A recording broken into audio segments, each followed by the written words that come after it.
Hola, les damos la bienvenida a una nueva actividad de Fundación ICBC. Muchas gracias por sumarse, tanto por Zoom como por nuestro canal de YouTube. En esta ocasión nos complace invitarlos a ser parte de un diálogo abierto junto a Félix Peña, director de la Fundación, y dos invitados especiales, Romina Gallá y Esteban Actis, a quienes agradezco por aceptar la propuesta y a quienes, antes de comenzar a conversar, quiero presentarles brevemente.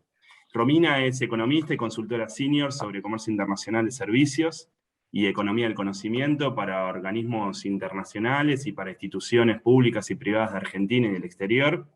Tiene amplia experiencia en apoyo a pymes en su proceso de internacionalización. También es profesora de grado y posgrado en distintas universidades del país. En el caso de Esteban, es doctor en Relaciones Internacionales, profesor e investigador de la Universidad Nacional de Rosario, es ex becario doctoral y postdoctoral del CONICET y becario de la Fundación Fulbright, y es coautor del reciente libro, La disputa por el poder global. Ahora sí, vamos a dar inicio a este diálogo, en el que a través de algunas preguntas que sirvan de disparadores, vamos a poder conversar sobre geopolítica, las principales tendencias mundiales y la necesidad de comprenderlas para reducir la incertidumbre y potenciar las oportunidades en el mundo de los negocios. Invito a quienes están participando a través de Zoom y a través de YouTube a que realicen sus preguntas y comentarios a través del chat de forma tal que nutran y enriquezcan este diálogo. Me gustaría comenzar pidiéndole a Esteban que de alguna manera rompa el hielo, introduciéndonos a modo de píldora en el concepto de geopolítica. Esteban, ¿qué podemos entender por geopolítica y cuál es la importancia que según vos tiene su monitoreo y entendimiento para los negocios internacionales? Bueno, Ezequiel, gracias por la presentación. Primero, es un lujo estar aquí con Félix, Romina. Gracias a la Fundación por esta iniciativa, que creo muy interesante y necesaria. Así que, bueno, agradecido por estar acá. Con respecto a tu pregunta, voy a empezar con una anécdota. Agosto de 1998, Rusia. Había mucha presión sobre las acciones, los bonos y la moneda rusa. Bueno, y el mercado se preguntaba qué iba a hacer Boris Yeltsin, si iba a defaultear la deuda, a devaluar o no. Los fundamentals macroeconómicos decían que había voluntad y capacidad de pago. Entonces, bueno, todo el mercado confiado en que eso iba a ser así. 2 días después, Boris Yeltsin defaultea la deuda y devalúa. Todo el mundo dice, ¿qué pasó? Bueno, hubo un solo analista, economista joven en ese momento, que se llama Ian Bremmer, hoy director de una de las consultoras de riesgo político más grandes del mundo, que dijo, no, acá va a haber una devaluación y van a defaultear la deuda. Entonces, él decía, ¿qué no está viendo la modelización de la econometría, por decirlo? Los factores políticos. Es un liderazgo que necesita justamente dar un golpe de timón, es una elite, la rusa corrupta, que hay beneficios con una devaluación. Entonces, bueno, a partir de ahí, Ian Bremmer tiene un lema que es política first, pensar el mundo de los negocios a partir de la política. Y en ese sentido me parece que hoy, en este contexto internacional, podemos hablar de geopolítica first. Y antes que nada, como dijiste vos, el concepto de geopolítica es un concepto que hay un estiramiento conceptual, se habla de geopolítica en muchas dimensiones, y como se suele decir, si todo es geopolítica, nada es geopolítica. Hay muchos académicos y estudiosos de la geopolítica que con recelo plantean muy bien que se está estirando el concepto, pero a mí me parece interesante pensar el concepto de geopolítica vinculado a los negocios desde una acepción particular, que tiene que ver con el Great Power Shift, la competencia entre grandes poderes, nuevamente la conflictividad interestatal en el plano internacional y cómo eso impacta en todas las relaciones internacionales, en los aspectos institucionales, normativos, narrativos. Entonces, esta idea de geopolítica, de conflictividad interestatal, que tiene un rol central en relaciones internacionales, me parece que justamente sintetiza de una manera la idea de geopolítica. Entonces, en ese sentido, lo que me parece interesante para pensar el mundo de los negocios a nivel internacional y en Argentina en particular, pero bueno, sabemos que en Argentina, por nuestro lugar periférico, por ser una economía poco internacionalizada, estas tendencias no se suelen ver tan claramente, pero como van a decir muy bien después Félix y Romina, bueno, las amenazas y oportunidades son importantes. Me parece interesante marcar que lo que estamos viviendo es el paso de una globalización basada en costos a una globalización basada en riesgos. ¿Qué fue la globalización basada en costo o la hiperglobalización? Bueno, una etapa de la globalización que la podemos ubicar en la década del 90 y en la primera y segunda década del siglo XXI, en donde la baja de aranceles y barreras del comercio, las mejoras logísticas y de las telecomunicaciones, una democratización en la tecnología y un marco internacional de cierta certidumbre, donde los actores justamente respetaban en gran parte las normas de juego, hacía que la globalización, las decisiones de comercio, inversiones, también vinculadas al sistema financiero, estén pensadas más en costos que en otra cosa. Y como yo siempre decía, en esta globalización, los internacionalistas poco teníamos que decir. Había que consultar a un economista que diga, bueno, cuál es la mejor ubicación o la mejor forma de comerciar vinculada solamente en el costo. Las cadenas globales de valor, el offshoring, el outsourcing, todo esto estaba pensado en ese lógica. Bueno, lo que estamos pasando es a una globalización basada en riesgos. ¿Y cuáles son los riesgos? Bueno, el primero justamente es geopolítico. Estamos en un momento de transición por el poder global o una disputa muy fuerte entre los dos actores estatales más fuertes, las dos principales economías del mundo, y eso irradia a todo el sistema y a todos los otros actores. Entonces estamos en un contexto, diría Ian Bremmer, de recesión geopolítica. Es decir, un momento donde los caminos de certidumbres se disuelven y eso justamente genera todo tipo de incertidumbre. Ejemplo, digo, si una empresa está comerciando o va a invertir en China, bueno, tiene que tener el CEO o aquellos que están en el plan de negocios una carpetita con escenarios futuros sobre la dinámica del vínculo entre Estados Unidos y China. Y esto hoy todas las grandes empresas multinacionales lo tienen en su hoja de ruta. Pero también, y si se podría llamar el panel que estamos presenciando, yo diría geopolítica, entropía y negocios. ¿Qué es el concepto de entropía? Bueno, el concepto de entropía es un concepto acuñado por Randall Scheller, un académico estadounidense, que lo que señala es que el mundo y el sistema internacional está transitando del orden a la entropía, del orden al caos, dice él. Justamente es un concepto de la física aplicada a la idea sistémica, donde, bueno, estamos transitando por un momento de factores disruptivos que cuestionan una idea misma de orden. La pandemia actual es un claro ejemplo, el cambio climático, que, bueno, todos ustedes saben, con el panel de expertos de Naciones Unidas, que cada vez más advierte sobre los impactos negativos, no solamente en la vida humana, sino también justamente en la capacidad productiva, la inteligencia artificial, la ciberseguridad, todos aspectos. Entonces, en ese sentido, Ezequiel, si querés mostrar un breve cuadro que ilustra esto, me parece que a la hora de pensar hoy los negocios internacionales, lo que tenemos que justamente pensar es, bueno, dos factores que a la hora del riesgo político y de las consultas de riesgo político siempre han estado al margen, que son la cuestión geopolítica y la cuestión de las incertidumbres, los cisnes negros o los cisnes verdes, como se los llama, en donde justamente son dos fenómenos exógenos que hoy cada vez más tienen implicancias a la hora de pensar los negocios internacionales, le hace comercio, inversiones y finanzas. En ese sentido, estos cambios sistémicos que a priori aparecen traer amenazas y restricciones, creo que también traen y tienen un lado de oportunidades. Entonces, en ese sentido, me parece que, bueno, es una linda discusión, y acá le dejo el pie a Romina y a Félix para que justamente podamos dialogar sobre amenazas y oportunidades en este mundo de disputas geopolíticas o de tensión geopolítica y de entropía.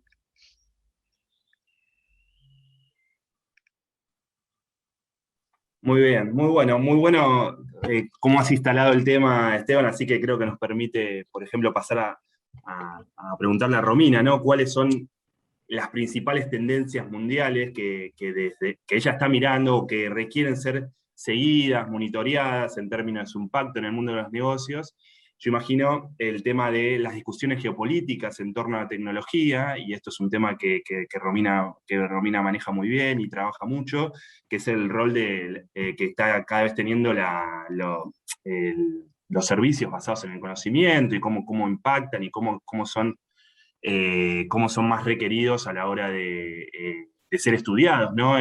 Ya sea en el comercio de bienes también, como la intangibilización, lo que se llama la intangibilización de la economía, ¿no? Así que, Romy, a ver, si querés, podemos escucharte en torno a esto. Bueno, muchas gracias. En primer lugar, quiero agradecer a la Fundación y a todos ustedes por la invitación. Un gusto estar acá. Con respecto a la pregunta, realmente este cambio en la globalización que mencionaba Esteban, es algo, yo soy economista, así que no voy a permitir que digas que los economistas ya no somos necesarios para el análisis, que quede claro. No, se ven estos cambios en la organización de la producción, sí hay como cierta, yo no diría retraimiento, pero ciertos cambios en las cadenas de valor, y está cambiando este proceso, y en gran medida esto tiene que ver un poco con riesgos geopolíticos, y en gran medida esto está vinculado a los cambios tecnológicos, que son los que posibilitaron gran parte de esta ola de globalización anterior de la que hablaba Esteban. O sea, el offshoring fue en muchísimos rubros posible gracias a que Internet abarató los costos y permitió que muchísimas actividades, en particular de servicios, bueno, se pudieran prestar de manera remota desde cualquier lugar del mundo. Eso ha cambiado, sigue existiendo, pero eso combinado con, por ejemplo, fenómenos como la automatización, ¿sí? Ha permitido que muchas actividades ya no requieran ser offshorizadas, sino que se puedan prestar en el lugar de origen. Por ejemplo, cuando Trump hacía hincapié en volver a traer esas industrias que se habían ido de Estados Unidos hacia países de salarios bajos, en volver a traerlas a Estados Unidos, o sea, bueno, gran parte de esas actividades cuando vuelven a Estados Unidos no vuelven para generar empleo, sino que vuelven automatizadas, ¿no? Entonces estos cambios creo que es algo que hay que seguir, y sobre todo, yendo al tema de este seminario, ¿no? Que es la disputa geopolítica, yo creo que hay que prestar mucha atención al tema de la disputa geopolítica en torno a la tecnología. Y acá ya no es una cuestión de quién crea la tecnología, o como podíamos pensar en la época de la Guerra Fría, bueno, quién estaba en la carrera espacial, por ejemplo, quién llegaba primero a la Luna, quién ponía primero una persona en el espacio. Ahora no es solo por quién crea la tecnología y quién quién la puede usar, sino también en torno a quién maneja los datos que se necesitan para la tecnología. Esteban habló, por ejemplo, de la inteligencia artificial, bueno, sí que lo preguntaba por los servicios basados en el conocimiento. Todas las actividades económicas están en un proceso de transformación digital que empezó hace ya unos cuantos años y se aceleró de manera vertiginosa con la pandemia, y esto implica digamos, que para optimizar procesos de producción, para poder prestar servicios de manera más eficiente o producir bienes de manera más eficiente, se necesita cada vez más manejo de datos. Y ahí creo que hay unas disputas geopolíticas muy importantes, hay posiciones muy distintas, ¿sí? O sea, China, por ejemplo, con todo su, digamos, está recopilando información de todos sus ciudadanos de una manera espeluznante, que es incluso, digamos, para los que estamos acostumbrados a por ahí a valores más occidentales, eso nos llama mucho la atención, y por ejemplo en el otro extremo la Unión Europea con un esquema regulatorio muchísimo más restrictivo, enfocado en la protección de los datos personales, pero que a la vez retrasa el desarrollo de los negocios. Entonces ahí empieza a aparecer ese tipo de discusiones sobre hasta dónde está bien o hasta dónde se debe o se puede recopilar este tipo de información, con qué uso se la puede manejar, y esto impacta en los negocios, y no solamente de empresas que uno podría pensar donde esto es obvio, como puede ser software, sino de cualquier sector de la economía. Y creo que ese es otro de los temas así que hay que mirar. Muy bien, gracias, Romy. Preguntarle ahora a Félix, ¿no? Usted desde hace años hace hincapié en la necesidad de hacer un seguimiento, de entender las negociaciones económicas y comerciales internacionales.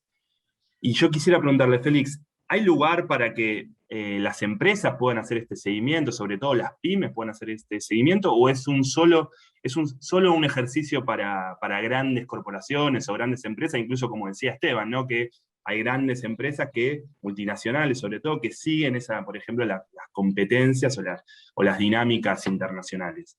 ¿Qué le parece a usted, Félix? Yo creo que, y esto básicamente desde una perspectiva argentina, y me da la impresión que el mundo en que nos insertamos requiere en cada caso pensar estos temas que estamos hablando desde la perspectiva del país en el cual estamos actuando o operando.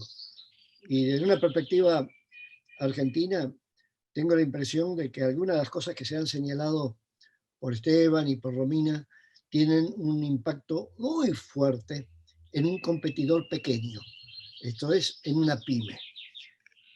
En una pyme que de alguna manera se interroga, bueno, ¿y qué significa todo esto en términos de mi capacidad para penetrar otros mercados y cuántas opciones tengo para penetrar otros mercados? Y me da la impresión que entonces lo que hemos experimentado en estos últimos casi 2 años con la experiencia de la pandemia y lo que ahora ya tenemos claro que vamos a experimentar de ahora en adelante, y si no nos preparamos para experimentar eso, vamos a tener grandes dificultades para responder a la pregunta de Ezequiel, que es el tema del cambio climático, particularmente a partir del hecho, como lo señaló Esteban, de que el informe de Naciones Unidas de esta semana pone más que en evidencia de que estamos no en un problema etéreo, un problema genérico y demás, sino un problema que te puede cuestionar fuertemente tu supervivencia como país, como persona, como grupo social en cada uno de los países. Lo que pasa que ese cuestionamiento puede tornarse más evidente gradualmente.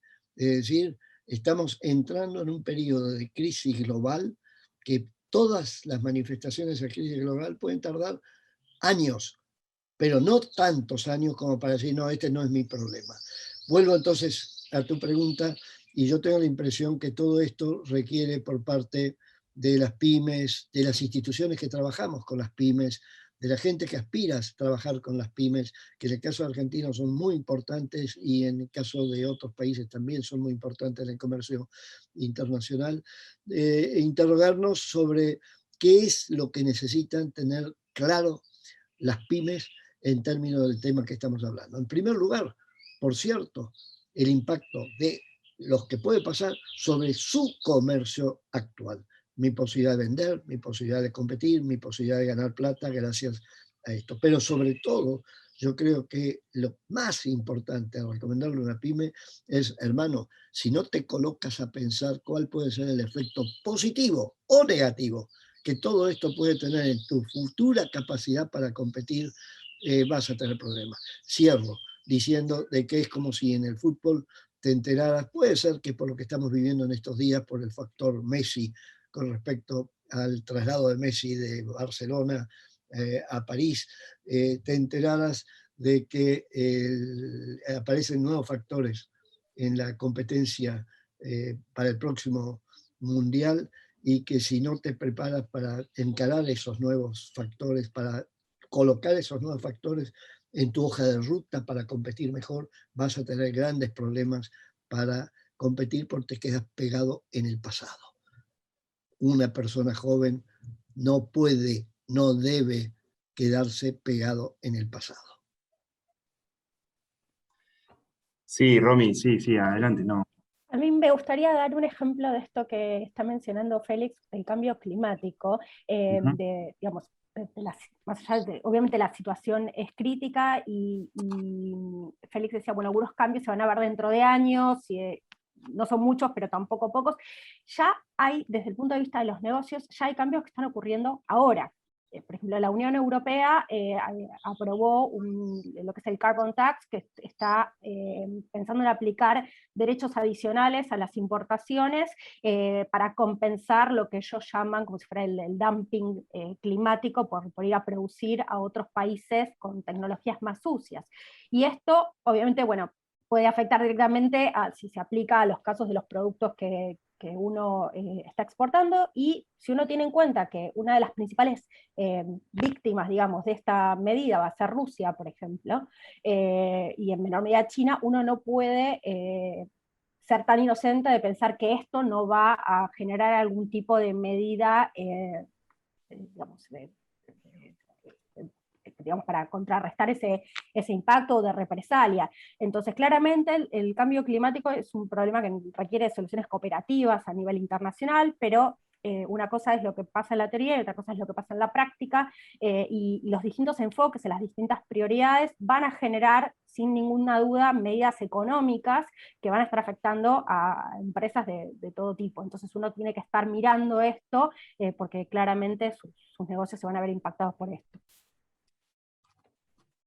Claro. Y ahí también esto que decía Romina, del rol de los economistas, en el sentido de que creo que con la globalización basada en costos, la globalización, la hiperglobalización que uno experimentó el mundo con el fin de la Guerra Fría y justamente con todos estos factores que posibilitaron eso, mi visión era que los economistas tenían gran parte de la llave explicativa justamente de entender esa globalización.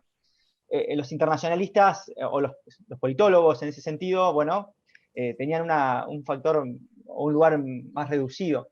Me parece que en esta globalización de riesgos, esta globalización donde justamente los planes de negocios, donde una empresa hunde capital, donde se internacionaliza, me parece que es un contexto donde ese saber o pensar un poco más globalmente el mundo de los negocios es un instrumento no solamente analítico, sino, creo, muy importante para la toma de decisiones. Y ahí también, un llamado creo que también al mundo empresarial argentino, y esto yo siempre lo vengo diciendo con total respeto, que hay bastante una visión parroquial de los negocios, donde justamente, se ve muy poco el mundo, y en ese sentido, como decía Félix, en este contexto eso es un error garrafal. Ya sea para tener políticas defensivas ante amenazas o tener la capacidad ofensiva de, nichos de mercado, de ganar otros mercados. Entonces, en ese sentido, y hoy está viendo cada vez más a nivel global, y creo que también es una tendencia en Argentina, de la incorporación de visiones y saberes y análisis del sistema internacional, justamente a la hora de pensar los impactos que estamos atravesando por la geopolítica, por la entropía. El Banco Internacional de Pagos en Basilea habla de cisnes verdes, que son justamente los próximos eventos disruptivos, como bien decía Félix, que una aseguradora, un banco, una empresa va a tener que intentar modelar y modelizar para intentar justamente sacar el riesgo y darle certidumbre, porque esa es la idea, bajar el riesgo a certidumbre, a cierta certidumbre.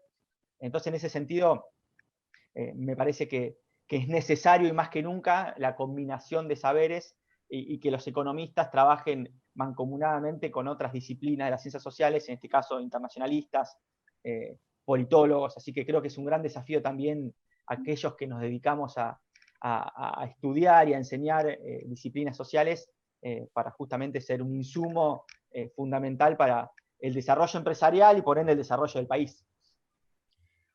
Muy bueno. La verdad quiero seguir en esta dinámica de diálogo, pero también van llegando preguntas que creo que pueden nutrirnos y pueden darnos todavía más diálogo. Por ejemplo, Norberto Pontironi, un gran amigo común nuestro, nos pregunta, sobre todo para Esteban, hay analistas que hace tiempo vienen señalando como fat tail la acumulación de mucho tiempo de tasas de interés baratas y liquidez impulsadas por la Reserva Federal, ¿no?, de Estados Unidos. Hoy, con los datos de aumento de la inflación en Estados Unidos, ¿ves ahí un potencial disruptor geopolítico? Bueno, muy buena pregunta la de Norberto. En el libro que escribimos con mi colega Nicolás Creus, hablamos que la pandemia vino a desnudar un conjunto de tensiones y de complacencias del mundo con problemas no resueltos. Está claro que la salida de la crisis del 2008-2009 fue con una política de inyección de liquidez y de tasas de interés bajas para justamente estimular la economía, y eso, a contramano de muchos analistas, se extendió en el tiempo, y en el momento que se estaba por revertir aparece la pandemia y justamente lleva a la necesidad de seguir aplicando ese enfoque, y está claro que eso está generando un conjunto de tensiones y de efectos disruptivos que pueden ser una burbuja que pueden estallar y volver a generar un dolor de cabeza para la economía internacional y para la política internacional. Si uno mira, no tanto, bueno, hay mucha preocupación desde Argentina, un país tradicionalmente afectado por la deuda soberana. Más allá de la deuda soberana, si uno mira el problema de la deuda corporativa a nivel mundial, es un tema a tener en cuenta. O el endeudamiento de las familias, sobre todo en Estados Unidos esto último, y todo el tema de deuda corporativa en China. Está claro que la cuestión de la economía internacional y sus desequilibrios, acentuados por la pandemia, a mi entender le ponen aún más un grado de certidumbre al escenario internacional, y estará en la pericia de los tomadores de decisiones de las principales potencias del mundo, digo, estoy pensando en la FED, en el Banco Central Europeo, también en China, en cómo se justamente gestiona esta situación. Lo que está claro, y ahí volvemos a la cuestión geopolítica, es que sin una sociedad de rivales, por así decirlo, es decir, sin un espacio cooperativo entre las dos grandes potencias, el concurso activo entre Washington y Beijing, para avanzar en aspectos que son comunes al sistema internacional, como la estabilidad financiera, el cambio climático, bueno, la situación es delicada, y a mi entender la idea de entropía y de incertidumbre se agrava mucho más.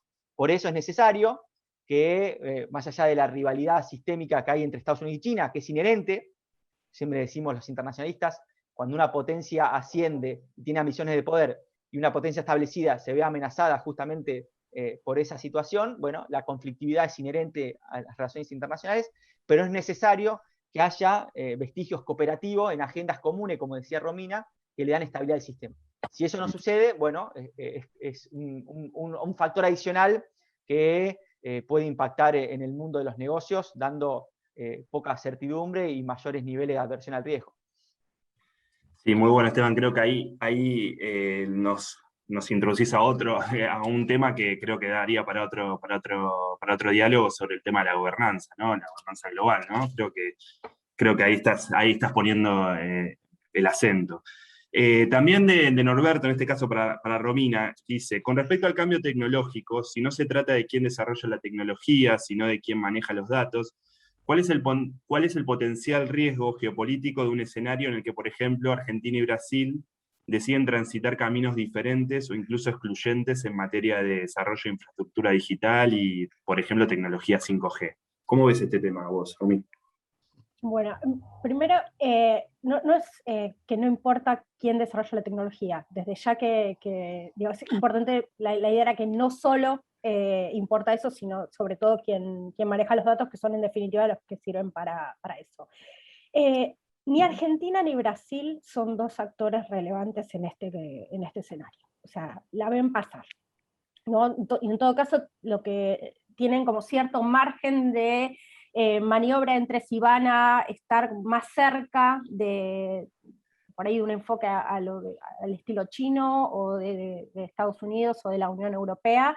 Yo creo que lo mejor que les puede pasar es tener la posibilidad de elegir y no tener que alinearse necesariamente con alguien. Argentina y Brasil no cooperan en un montón de temas en los cuales deberían estar cooperando, y eso mucho más allá de la tecnología, ¿no? Y esto viene pasando hace muchísimos años, y esto evidentemente hace que puedan sacar menos provecho de lo que podrían sacar, tienen menor poder de negociación, menos influencia. Digo, pero esto, la falta de coordinación la hemos visto, no sé, la OMC es un gran ejemplo de esto, por ejemplo, donde donde muchísimos temas no, tal vez a veces tienen posiciones similares, pero prácticamente por mera casualidad y no por coordinación. Entonces, simplemente el hecho de que no coordinen termina perjudicándolos a ambos. Tampoco sé si el tema de la coordinación está en agenda no parecería ser una prioridad en este momento, que están como con agendas completamente diferentes. Gracias, Romy. Y bueno, y ahora también siguen, les digo porque siguen muchas preguntas, muchos comentarios que llegan, y por ejemplo, Félix, me imagino, acá Hernán Cianciario dice, ¿las pymes en Argentina cuentan con visión estratégica? ¿Usted considera que cuentan? ¿O hay algún organismo nacional, provincial o local que se los brinden? Esto usted también ha desarrollado sobre esto, ¿no? En el caso de, por ejemplo, Susana Mucio dice que a su modo de ver, las pymes están demasiado ocupadas por resolver la problemática diaria de subsistencia. Entonces, ¿cómo congeniamos esos dos, o cómo equilibramos esos dos mundos, ¿no? Lo que nos dice la experiencia que todos nosotros tenemos es de que lo que señalaste recién es cierto. Una pyme está muy concentrada en problemas inmediatos. Algo así como que en una reunión en la cual haya empresarios pymes y tú tratas de introducir los temas que hemos estado hablando, y muchos se van a reaccionar y decir, bueno, claro, vos podés estar pensando estas cosas porque no estás tratando de hacer negocios ya, estás pensando en el futuro, pero todo eso no impacta en la vida diaria de una pyme.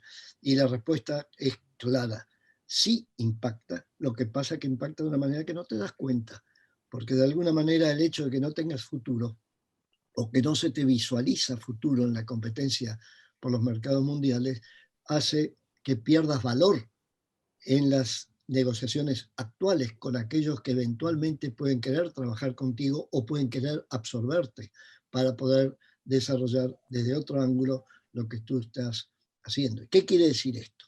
De que de alguna manera la pyme en Argentina o en Brasil, ya que Romina mencionó el caso de Brasil, y quizás juntas, las pymes deberían estar trabajando estos temas casi diariamente, pero no como parte de la agenda diaria de una pyme, sino como parte de la agenda de instituciones con las cuales las pymes trabajan o son parte, sean cámaras, sean centros universitarios, sean otro tipo, o el propio gobierno, que de alguna manera interactúan con la pyme tratando de señalizar qué puede pasar en el futuro con lo que tú sabes hacer. Te pongo un ejemplo también en esta línea, que es el tema, dos países que tienen mucha importancia y la van a tener cualquiera sean los escenarios que se den en el futuro en materia de geopolítica y negocios, que son la región de África e India. Es decir, la región de África e India implican que si no empiezas a trabajar ya, como muchas pymes sí lo están haciendo, lo que tú puedes hacer en relación a África o en India, no vas a poder tener un posicionamiento en esos mercados para a partir de esos mercados trabajar las regiones en las que esos mercados se insertan. ¿Dónde está la prueba de eso? Precisamente lo que ha pasado en los últimos 10 años, 15 años con la región de Asia. Es decir, el no haber invertido en tener mayor conocimiento de Asia-Pacífico hace de que hoy en día no estemos en condiciones necesariamente de sacar ventaja de todo lo que podríamos sacar ventaja, por ejemplo, y no solo en la producción de alimentos y básicamente en la producción de alimentos inteligentes. Entonces tengo la impresión, Ezequiel, de que de alguna manera esto está llevando a la necesidad de sentarnos a conversar, a discutir y a acordar cómo quienes estamos en el campo de los negocios concretos como pyme y quienes estamos en el campo de la reflexión sobre el impacto del mundo y los cambios en el mundo en un país como Argentina, deberíamos acordar dónde centrarnos para poder colaborar en el diseño de estrategias de mayor plazo. Y cierro diciendo, hay un campo en el cual muy pequeño, que tú podrías decir, bueno, pero eso no tiene impacto en lo inmediato. No tiene impacto en lo inmediato, sí, pero tiene impacto en lo inmediato de mañana, pasado mañana y de acá a 5 años y de acá a 10 años, que es sacar provecho a la enorme capacidad que tenemos gracias a una vocación firme, salvo en este momento de pandemia, pero una vocación firme de la gente joven en Argentina y en Brasil, de salir a patear el mundo. Es decir, si tú colocas el tema del mochilero y mochilera como fuente de inteligencia competitiva para tu futuro, no lo puedes hacer como pyme, pero sí lo puedes hacer como una institución que trabaja con las pymes a pedido de las pymes, sea una institución empresaria o sea una institución académica. No puedes patear el mundo en función de los intereses de las pymes para ver qué come la gente, cómo se divierte, cómo trata su salud, cuáles son sus perspectivas futuras, cuáles son sus valores. Para eso hay que patear el mundo, hay que patear como quien subiera, y termino, quien tuviera en otro país, tratando de entender el futuro del mundo de consumo pyme en Argentina, que probablemente le dirías, y manda a tus chicos y chicas a que pateen la Argentina, entre otras cosas, que vayan a esos lugares que estábamos viendo ayer en televisión, de lo que significan los lugares donde se venden productos en La Matanza o en otros lugares. Uno de los temas que se mencionaba era como en este momento, anteayer, la camiseta de Messi ya está producida en Argentina para tener un impacto, porque la gente, los miles que se abastecen en esos lugares, necesitan tener acceso a ese tipo de productos. Bueno, son reflexiones que creo que tenemos que hacer colectivamente. Ezequiel, ahí reacciona a lo que dijo Félix, me parece interesantísimo. Pensar si, bueno, hay un acompañamiento institucional a nivel burocrático, uno puede decir, pero también puede involucrar a otras entidades no gubernamentales, como, bueno, fundaciones, think tanks, universidades, de justamente los corrimientos en las relaciones de poder que se están dando en el mundo. Digo, si uno piensa, y esto es una evidencia científica, de que el poder económico está transitando de Occidente a Oriente, sobre todo con un epicentro muy fuerte en Asia, la pregunta es si hay un acompañamiento justamente institucional en esa dirección. Ayer estaba leyendo un reportaje de Daniel Rittner, que es un columnista en el diario Valor de Brasil, donde él hace un análisis de los puestos diplomáticos en Brasil en relación a la cantidad exportadora. Entonces dice, bueno, en Francia, Reino Unido, tenemos unas vagas diplomáticas, es decir, una cantidad de diplomáticos, por lugares donde las exportaciones brasileñas vienen decayendo. En cambio, en Indonesia, Singapur, Malasia, Tailandia, tenemos cada vez mayor capacidad exportadora y capacidad de nichos de mercados, pero tenemos 3 diplomáticos, 4 diplomáticos. Entonces, en ese sentido, digo, para la Argentina creo que también es una buena, no tengo los datos para justamente hacer esa comparación, pero me parece que también pensar, bueno, nuestra diplomacia, pensada en la línea Rembrandt, bueno, lo que es Europa, Estados Unidos, bueno, si también estos cambios que son de largo plazo, pero que ya tienen manifestaciones, si tenemos la capacidad y la habilidad de transformar estructuras que den cuenta y respondan a esas cuestiones, porque justamente, bueno, estoy pensando he conocido a gente que está haciendo negocios en Asia, bueno, es mucho más difícil tener un acompañamiento por falta de recursos, justamente a la búsqueda de mercados, de clientes y de dar una mayor robustez a los negocios, porque justamente, bueno, todavía el lugar de nuestra política exterior es mucho más débil y prematuro que en otros lugares. Entonces me parece que son todas cuestiones que también hacen a pensar los cambios sistémicos con la necesidad de vincularlos a los negocios.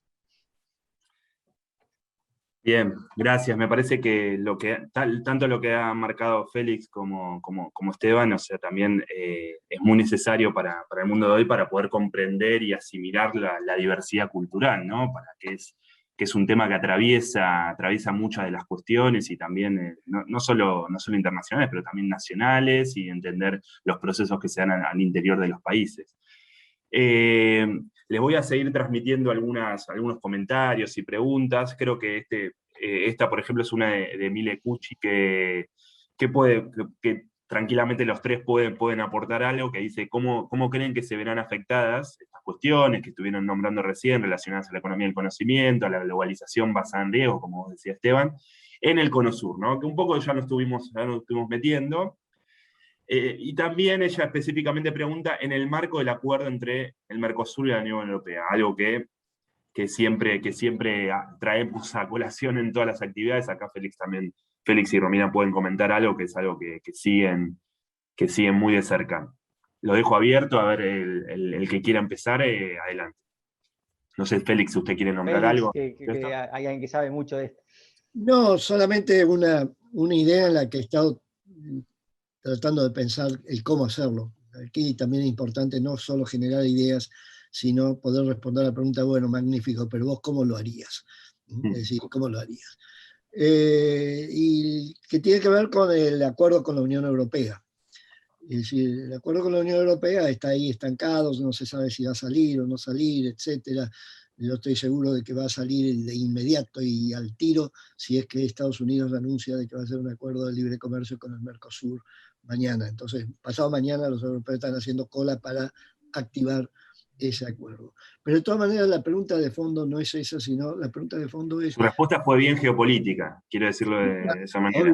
Obvio. La pregunta de fondo es, ¿cómo, si yo soy una pyme, una pimita, cómo me preparo para competir en los mercados europeos, particularmente de los países de Europa del Este, que son los mercados que en este momento están demostrando también un potencial muy fuerte como consecuencia de la incorporación que ha tenido Europa del Este a Europa? Y me da la impresión de que ese es un tema que requiere pensarlo mucho porque en el fondo, y para más que pensarlo, actuar sobre ese tema, la pregunta es, ¿y no será de que yo tengo que hacer algo para entender cuáles son las prioridades, las preferencias, las inclinaciones de los consumidores en esos países, particularmente en aquellos que sé producir? Yo sé producir, creo que sé producir alimentos, creo que tengo alguna capacidad para producir alimentos, no solamente soja y demás, sino alimentos para consumo directo de la gente envasada. El tema de la miel envasada, por ejemplo. ¿Cuáles son las preferencias de esa gente?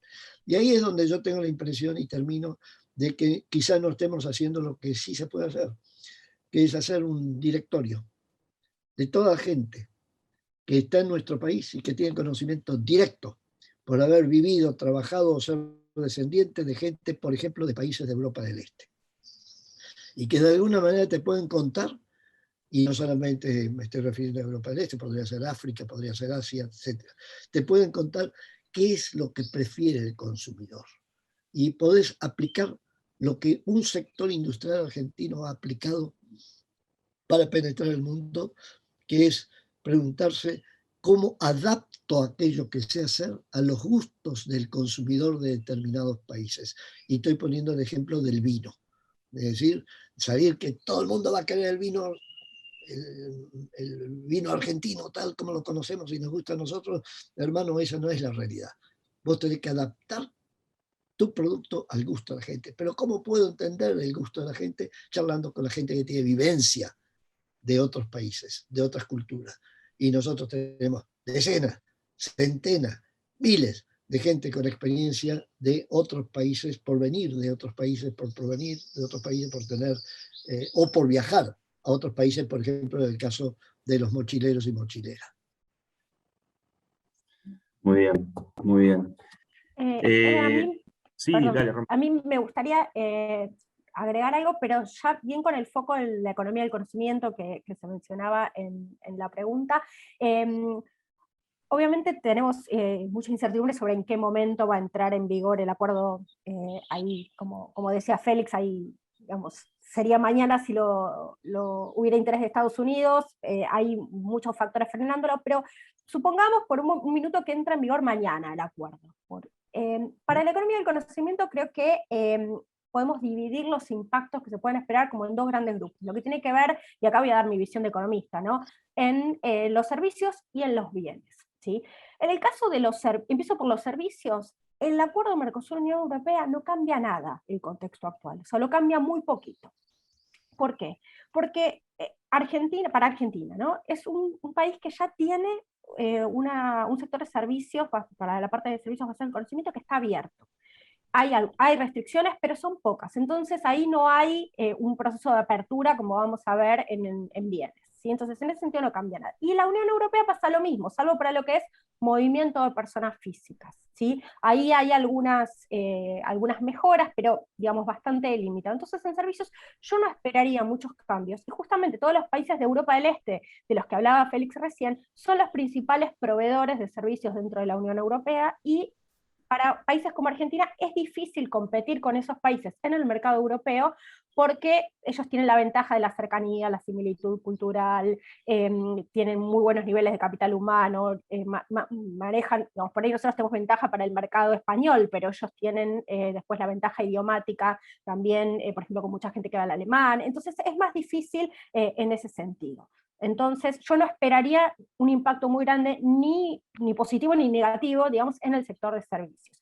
Sí, uno podría pensar en la posibilidad de atraer inversiones europeas para proveer servicios al resto de la región, por ejemplo, al resto de América Latina. Y ahí creo que hay una oportunidad, pero en este momento tenemos un contexto económico que no es, y regulatorio, que justamente no favorece en absoluto la atracción de inversiones en servicios. En el caso de los bienes de la economía del conocimiento, ¿sí? Ahí sí creo que hay posibilidades muy interesantes, porque digamos, lo que puede permitir, o sea, la Unión Europea en muchos aspectos tiene un nivel de desarrollo tecnológico muy superior al de Argentina, pero también en Argentina hay casos muy interesantes, por ejemplo, de agricultura, perdón, tecnología aplicada a la agricultura, o ciertas tecnologías aplicadas en la industria, que se abren oportunidades, por ejemplo, para todo lo que tiene que ver con biotecnología. Entonces creo que ahí es donde podemos esperar mayores impactos en ambos sentidos. Si esas oportunidades para incorporar valor, por ejemplo, en Argentina muchas veces se suele hablar de agregar valor en la agricultura avanzando hacia adelante en la cadena, o sea, pasar de fabricar trigo a hacer harina o a hacer galletitas, y no necesariamente se piensa en, hablo de la gente común, ¿no? De los especialistas del sector, muchas veces no se piensa en la biotecnología, en no sé, el software aplicado al agro, y creo que ahí hay, por ejemplo, muchísimo para poder desarrollar. Y a la vez también para favorecer la modernización productiva y la transformación de muchos otros sectores que hoy están muy lejos de la frontera tecnológica y que podrían mejorar sus niveles de eficiencia a partir del comercio con la Unión Europea. Entonces creo que ahí es donde más podemos esperar un impacto para la economía del conocimiento. Gracias, Romy. Y yo ahora quiero traerles un poco de vuelta al tema de cambio climático, porque es un tema recurrente, ¿no? Y a partir de los comentarios y las preguntas que vienen haciéndonos tanto en Zoom como en YouTube. Y, por ejemplo, Martín Pinheiro nos pregunta, sobre todo, en realidad, directamente a Romina, pero me parece que es un tema que también Esteban nos va a poder decir algo, y por supuesto Félix, que él dice que James Backus acaba de sacar un artículo argumentando que el Carbon Border Adjustment Tax de la UE es inconsistente con las regulaciones de la OMC. ¿Y cómo pensás que se va a resolver esta contradicción? Lo que viene, creo que la pregunta de Martín es muy atinada, porque lo que está pasando es esto, o sea, un tema como el cambio climático, pero podría aplicarse a otras cuestiones también, ¿no? Los países, las regulaciones de los países, en este caso la UE, de un bloque político, comercial y económico, que sus reglas pueden ir más allá de las reglas digamos, que nos damos todos, por ejemplo, de la OMC. Y bueno, ¿y cómo se empieza a resolver esto, no? Esto un poco de lo que hablábamos antes de la gobernanza. Él la dirige a Romina, pero siéntanse libres también de contestar, Esteban, Félix. Romy, no sé si tenés algún comentario al respecto. Sí, o sea, claramente es un tema que va a ser conflictivo, porque, o sea, la Unión Europea está dispuesta a avanzar, y acá hay visiones encontradas sobre la consistencia de la medida con las reglas de la OMC, y por ahí Félix puede ampliar un poco, pero claramente si implican aranceles adicionales por encima de los niveles consolidados, esto es contrario a los compromisos de la UE en la OMC, o si se aplica a ciertos orígenes y no a otros, es contrario digamos, al principio de no discriminación. Entonces, ahí va a haber problemas, pero yo no leí el artículo que menciona Martín, pero sí escuché hace poco en un podcast del Peterson Institute of International Economics, donde decía que había una posibilidad de admitir esto como algo consistente con las reglas de la OMC, amparándose en, no recuerdo cuál era exactamente el artículo, pero que hablaban con cuestiones relacionadas con seguridad nacional y con algunas como asuntos estratégicos, era algo por el estilo, y que es una definición medio ambigua, pero que los temas de cambio climático uno podría pensar que entran en esa categoría y que podría llegar a entrar ahí. Claramente va a dar para disputa.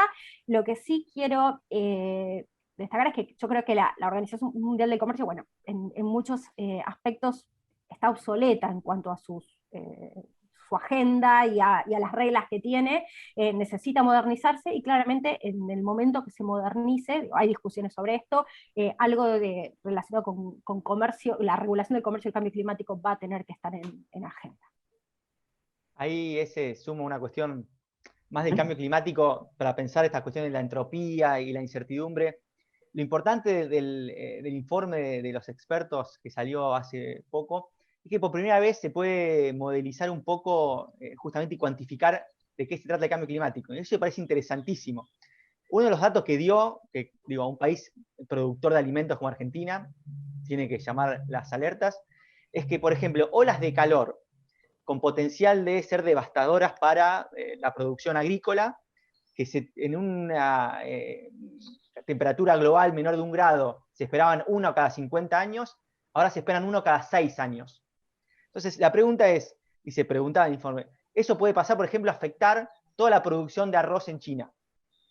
Ahora, el impacto que tiene eso justamente en el mercado de alimentos es mundial. No solamente por los precios, sino por justamente la capacidad de respuesta ante ese escenario. Entonces, me parece, como bien decía Félix, que el escenario de la entropía, de la incertidumbre, del cambio climático, bueno, es un tema que parecía lejos, uno que era el futuro, no, es presente, y está claro que la mitigación y las respuestas nacionales a intentar justamente paliar esos efectos es fundamentales y va a impactar de lleno en el mundo de los negocios, en la economía internacional, el comercio internacional, y eso me parece que es un tema que, si bien, como dice Félix y Romina, las empresas argentinas, sobre todo las pymes, están con la emergencia permanente, me parece que ya no hay tiempo de decir, bueno, la emergencia es la coyuntura y la estabilidad a largo plazo.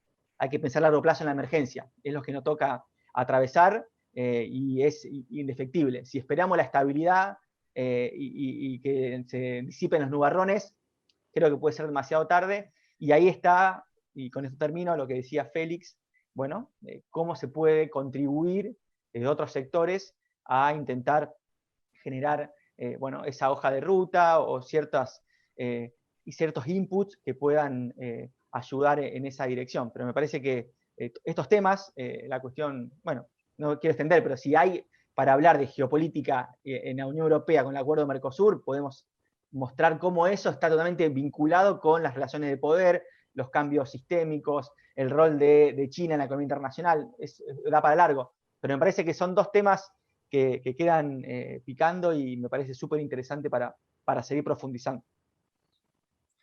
Gracias a ambos. Ya vamos llegando al final. Seguramente alguna pregunta, comentario nos va a quedar afuera. Les pido disculpas a aquellos que lo hicieron. Si les parece, tengo una última pregunta de Paloma Ochoa, quien nos dice, a partir de un comentario de Romina, que mencionó el tema de las cadenas globales de valor y los fenómenos de relocalización en base a la automatización. Ella dice, al margen de lo que implica en términos de estrategia de desarrollo para países periféricos, también habría un impacto en términos de la concentración de actividades, no solo en las puntas, sino también en las actividades intermedias. ¿Qué lugar deja esto para países como los de nuestra región? Que me imagino siempre buscamos, o siempre, digamos, Félix, usted siempre habla de la integración productiva y los encadenamientos regionales. O sea, ¿qué lugar dejaría esta concentración para nuestros países que ya están poco insertos en esas cadenas y sobre todo en relación a los flujos de inversión? Y acá me parece un poco, la pregunta de Paloma engloba esto, ¿no? Estas disrupciones tecnológicas podrían llevar a mayor automatización, a mayor concentración, y por lo tanto, cómo se verían afectados nuestros países y qué estrategia deberíamos apuntar para esto, ¿no? Félix quiere arrancar y después, si quiere, vamos con Romy. Tengo la impresión de que a través de la charla de hoy hemos puesto énfasis en 3 protagonistas desde la perspectiva de la experiencia argentina que tienen que ver con lo que estamos hablando. Por un lado, es el protagonismo de los que están en el campo de la producción, sea de bienes o de servicios, grandes o pequeños. En segundo lugar, el protagonismo de los que están en el campo de la negociación y de la acción política, pública. Que, por ejemplo, el tema de Naciones Unidas, de la OMC. Es decir, ¿qué podemos proponer como país en la OMC? Bueno, eso tiene que canalizarse a través de los negociadores, pero tiene que provenir de la demanda de los productores. Pero a su vez viene el tercer protagonista, que es el que está en el campo de la reflexión. ¿Cómo hacer que el que esté en el campo de la reflexión, que tiene alguna capacidad para pensar, para informarse, para manejar tecnología, conocimiento, etcétera, piense ideas prácticas, concretas, en función de lo que le interesa al que está en el campo de la producción y el que está en el campo de la negociación? ¿Cómo articulamos ese triángulo? De manera tal que se alimenten recíprocamente. Creo que hay mucho por hacer en ese sentido y creo que no lo estamos haciendo, por lo menos en el caso de Argentina. Bien. A mí me gustaría señalar algo muy importante con respecto a esto de la automatización y a muchos cambios tecnológicos en general de los que están ocurriendo y que van a ocurrir en los próximos años, y es que si bien, por ejemplo, pensándolo desde el punto de vista del empleo, por ejemplo, se destruyen muchos empleos, también se crean muchos empleos, muchas oportunidades nuevas y otras oportunidades de insertarse internacionalmente en las cadenas de valor. O sea, van desapareciendo algunas actividades y se van generando actividades nuevas, y muchas van cambiando. ¿Sí? No es que la actividad deja de existir, sino que ahora existe de una manera diferente. Lo que sí creo que tenemos un problema muy serio en Argentina con respecto al capital humano que se necesita y que se va a necesitar para eso. Argentina hoy tiene una buena dotación de capital humano, pero no podemos dejar de lado que tenemos más de la mitad de los chicos, por ejemplo, del país pobres. ¿Sí? Con problemas de deserción escolar, problemas e incluso de la gente que se gradúa de la escuela secundaria. Esto estuvo en los medios en estos días, todas las discusiones sobre, por ejemplo, la capacidad de comprensión de texto, ¿no? Entonces, enfrentamos un desafío gigantesco porque vamos a tener oportunidades, ¿sí? Pero esas oportunidades van a estar para alguna gente nada más, porque va a ser aquella que tiene las competencias necesarias para poder desarrollarse en esas actividades donde están las oportunidades para insertarse internacionalmente, pero también van a estar las oportunidades para poder vender al mercado local, no es solo una cuestión de mercado internacional. Entonces, creo que para poder insertarnos en distintos segmentos de la economía del conocimiento que van a ser, porque cuando hablamos de economía del conocimiento no es solo los servicios prestados directamente, sino también todos los que están incorporados en los bienes y digamos, para diferenciar un producto en cualquier industria, no sé, para vender en la confección un vestido de diseño vale mucho más que un vestido común, y digamos, la producción agrícola con biotecnología es mucho más eficiente que aquella que no lo tiene, ¿no? Entonces, ahí hay un montón de oportunidades, hay posibilidades en Argentina, pero si no resolvemos los problemas, por ejemplo, de capital humano, vamos a estar en problemas gravísimos. Bien. Bueno, no sé, Esteban, si querés te doy la oportunidad de decir alguna conclusión, a modo de cierre, a cierre tuyo. Bueno, no, me suma a lo que dijo Félix, de la necesidad de generar sinergias entre distintos sectores, que justamente, bueno, algunos que están trabajando más de la capacidad diaria por su profesión en tener acceso a información, a conocimiento, y bueno, intentar poner eso en función del desarrollo productivo de bienes y servicios, y bueno, por ende, por añadidura, del desarrollo del país. Y creo que, bueno, eso es un gran desafío, e insisto, y hablo también de mi expertise profesional, formación de formación, como le queramos decir, bueno, que es muy necesario una mirada global sobre los problemas nacionales, y que cada vez más es evidente que, bueno, nadie puede pensar que Argentina va a solucionar sus problemas o va a pensar en avanzar en términos de política y desarrollo si no hay una perspectiva global. Los factores son intermésticos, sistémicos y nacionales, y bueno, y eso hace que sea necesario cada vez más, no solamente para la toma de decisiones gubernamentales, sino para actores no estatales, como son los empresarios, las pymes, que bueno, estén con capacidad de poder reaccionar ante el mundo cambiante, y eso creo que es un desafío que la pelota pica y no hay que tirarla afuera, hay que intentar, de cada uno el lugar que tiene, poder justamente, bueno, meterse en la cancha y jugar, y creo que, bueno, saludo a la Fundación con esta charla, porque me parece que es vital y es un input central para ese objetivo. Bueno, muchas gracias. Vamos a cumplir con el horario y a cerrar, esta actividad en horario. Y aprovechar, a partir de lo que dijo Esteban, también lo que ha dicho Félix y por supuesto Romina, destacar que la Fundación está lanzando un programa ejecutivo sobre riesgos globales y regionales, que tiene el objetivo de ayudar a entender, a comprender los procesos políticos internacionales y la importancia que tiene comprender estos procesos para reducir la incertidumbre, para potenciar oportunidades en el mundo de los negocios. Así que los invitamos a que consulten el programa en la página web de la Fundación y que hagan las consultas que requieran a la Fundación para bueno, si es de su interés, inscribirse.